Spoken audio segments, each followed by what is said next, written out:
नमस्कार, आप देख रहे हैं एमएच न्यूज। शुरुआत करते हैं इस वक्त की बड़ी खबर के साथ। भंडारा में 3.5 साल की मासूम बच्ची से दुष्कर्म की घटना के विरोध में गुरुवार को शहर में भारी जनाक्रोश देखने को मिला। घटना के विरोध में भंडारा बंद का भी व्यापक असर रहा। गांधी चौक पर नागरिक, महिलाएं, छात्राएं और व्यापारी बड़ी संख्या में एकत्र हुए। इसके बाद प्रदर्शनकारियों ने मेन रोड से जिलाधिकारी कार्यालय तक पैदल मार्च निकाला। प्रदर्शनकारियों ने आरोपी को कड़ी से कड़ी सजा देने, मामले की सुनवाई फास्ट ट्रैक कोर्ट में कर जल्द फैसला सुनाने और पीड़ित बच्ची को न्याय दिलाने की मांग की। त्रिमूर्ति चौक पर आयोजित सभा में महिलाओं और बच्चों की सुरक्षा के लिए एकजुट रहने का आह्वान किया गया। बड़ी संख्या में छात्राओं ने भी विरोध प्रदर्शन में हिस्सा लिया। प्रदर्शन को देखते हुए पुलिस ने शहर में कड़ा बंदोबस्त तैनात किया था। अतिरिक्त पुलिस अधीक्षक नीलेश मोरे और शहर थाना प्रभारी उल्लास पुसारी ने लोगों से शांतिपूर्ण तरीके से प्रदर्शन करने की अपील की। वहीं नूतन कन्या विद्यालय ने छात्राओं की सुरक्षा को देखते हुए अवकाश घोषित किया। विद्यालय की छात्राएं और शिक्षक भी विरोध मार्च में शामिल हुए। घटना को लेकर भंडारा में लोगों में भारी नाराजगी है और प्रदर्शनकारियों ने पीड़ित बच्ची को जल्द न्याय दिलाने की मांग की है।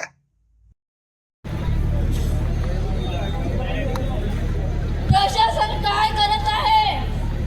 त्या व्यक्तीला काल रात्री नागपूरला पाठवला अरे आमच्याकडे आला काल रात्री 12:15 वाजता त्या आरोप सर, आमची रिक्वेस्ट आहे की एसपी साहेबांनी इथं यावं आणि ह्या सगळ्यांच्या वेदना जाणून घ्यावे, कारण की कालपासून आम्हाला उडवाउडवीचे उत्तर भेटून राहिले। रात्री आरोपीला 1:30 वाजे सिक्युरिटी मध्ये त्याला वाचवायचा प्रयत्न करत आहेत, प्रशासन त्याला वाचवायचा प्रयत्न करत आहे। सगळ्यांना विनंती आहे की एसपी साहेबांनी तुम्ही गाऊन नदी म्हणून त्याला खाली गाऊन नाही फेकला, त्याचा प्रायव्हेट पार्ट कापून फेका त्याला फाशी पेक्षा जास्त शिक्षा, त्याचा प्रायव्हेट पार्ट बलात्कारीला फाशी द्या, बलात्कारीला फाशी द्या। 3 महिने झाले तो सुटून का नाही आला? तो सुटून आला अजून त्याला जन्मठेपेची शिक्षा होईल किंवा मेंटल हॉस्पिटल मध्ये ठेवतील। तो सुधरून वापस येईल आणि दुसऱ्या मुलीसोबत असाच करेल। त्यापेक्षा त्याला आमच्या परिवाराच्या स्वाधीन करा। मी त्याला कुत्र्याला बिल्डिंगच्या खाली फेकतो माझी मुलगी आहे का अभि तक असं आमच्या मनावर। हे सगळ्या पुऱ्या भारताची मुलगी आहे, तुमची एकट्याची मुलगी नाही आहे। मुलीनं जन्म घेतला म्हणजे ते पुऱ्या भारताची झाली। आम्ही तिला न्यायापर्यंत घटणार नाही। सगळ्यांना विनंती आहे की खाली बसावे, अन्यथा जागा खाली करावे। खाली बसायचं असेल तर खाली बसा, नाही तर मग साईडला उभा, गर्दी नको करा, साईडला व्हा थोडंसं। लेडीज वर्ग बेटा।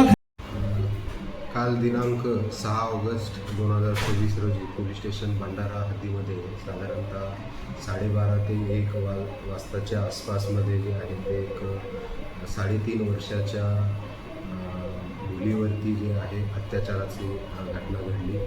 त्या अनुषंगाने पोलीस स्टेशन भंडारा येथे अपराध क्रमांक 1699/26 कलम 64(2) I 115(2) 65(2) भारतीय न्याय संहिता सहकलम 4(6) पोक्सो ॲक्टनुसार भंडारा पोलीस स्टेशन येथे फिर्यादी पूनम सुमित बागडे यांच्या फिर्यादीवरून गुन्हा दाखल करण्यात आलेला आहे। त्यामधील आरोपी नामे रोहित संजय वासनी, वय 30 वर्ष, राहणार गौतम बुद्धवाड, समतानगर याला जे आहे तत्काळ पोलिसांनी जे आहे घटनास्थळावर ताब्यात घेतलं। त्यामध्ये आरोपीने जे आहे ते स्वतःला मारून घेण्यात आले होते। दोन्ही पीडित आणि आरोपी यांना उपचारासाठी सिव्हिल कॉलेज हॉस्पिटल जे आहे भंडारा या ठिकाणी भरती करण्यात आले। मुलीची जी आहे त्या ठिकाणी तब्येत स्टेबल आहे। त्याचप्रमाणे आरोपी देखील इंज्युअर्ड असल्याने पुढील उपचारासाठी त्याला GMC नागपूर येथे रेफर करण्यात आलेलं आहे।